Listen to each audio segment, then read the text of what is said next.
मेरी जिंदगी है, मेरा जिगर का टुकड़ा है गुटखा।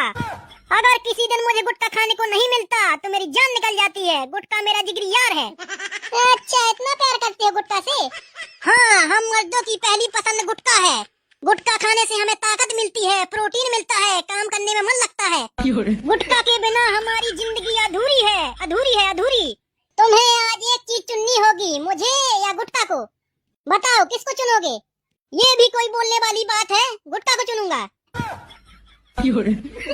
और मुझे? तू बेवफा हो सकती है, तू धोखेबाज हो सकती है, लेकिन गुटखा कभी धोखेबाज नहीं हो सकता। पुड़िया फाड़ो, मिलाओ और खाओ।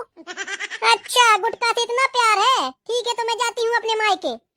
अरे तू कल जाती हो तो आज चली जा, लेकिन मैं गुटखा खाना नहीं छोड़ूंगा, नहीं छोड़ूंगा, नहीं छोड़ूंगा। अगर कोई मेरे गुटके के बीच आया तो लाशें बिक जाएंगी, लाशें। गुटखा